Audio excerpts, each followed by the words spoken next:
வாஸ்து சாஸ்திரம் என்பது வெறும் நம்பிக்கை சார்ந்தது மட்டுமல்ல. அது நிலத்தின் ஆற்றலையும் பஞ்சபூதங்களின் சமநிலையையும் பயன்படுத்தி ஒரு வீட்டில் வசிப்பவர்களுக்கு நல்வாழ்வை உறுதி செய்யும் ஒரு பண்டைய கட்டிடக்கலை முறையாகும். ஒரு வீட்டை திட்டமிடும்போது தெரியாமல் செய்யும் சில வாஸ்து தவறுகள் அந்த வீட்டில் வசிப்பவர்களின் நிம்மதியையும் பொருளாதார வளர்ச்சியையும் பாதிக்கக்கூடும் என்பதால் சில விஷயங்களில் நாம் மிக கவனமாக இருக்க வேண்டும். மிக முக்கியமாக வீட்டின் வடகிழக்கு மூலை எனப்படும் ஈசானிய மூலையை எக்காரணம் கொண்டும் பாரமான பொருட்களால் அடைக்கவோ அல்லது அசுத்தமாக வைத்திருக்கவோ கூடாது.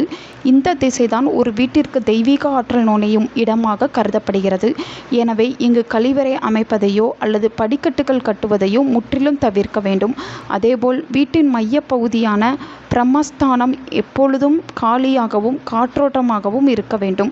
வீட்டின் நடுவில் கனமான தூண்களோ அல்லது சுவர்களோ வருவது குடும்பத் தலைவரின் ஆரோக்கியத்தை பாதிக்கலாம் என்பது ஐதீகம். சமையலறை அமைப்பில் தென்கிழக்கு திசையான அக்னி மூலை மிகவும் முக்கியமானது. அங்குதான் அடுப்பு இருக்க வேண்டும்.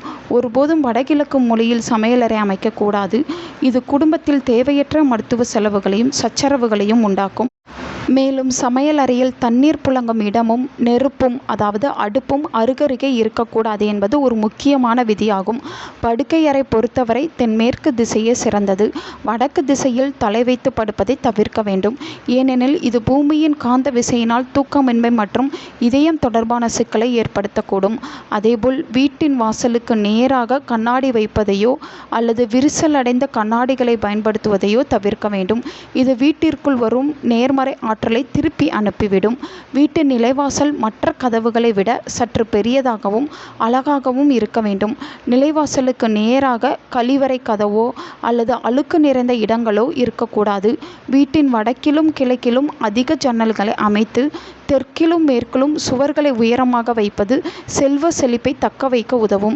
மொட்டை மாடியில் தேவையற்ற பழைய பொருட்களை குவித்து வைப்பது எதிர்மறை ஆற்றலை ஈர்க்கும் என்பதால் வீட்டை எப்போதும் தூய்மையாகவும் தேவையற்ற குப்பைகள் இல்லாமலும் பராமரிக்க வேண்டும். நிலத்தின் சரிவு கூட வடக்கு அல்லது கிழக்கு நோக்கி இருப்பதே சிறப்பு. மாறாக தெற்கு நோக்கி சரிவாக இருந்தால் அது பண விரயத்தை ஏற்படுத்தும். இத்தகைய அடிப்படை வாஸ்து விதிகளை மீறாமல் வீட்டை அமைப்பதன் மூலம் அந்த வீட்டில் மகிழ்ச்சியும் ஆரோக்கியமும் நிலைத்திருக்கும் என்பது உறுதி. நல்லதே நடக்கும்.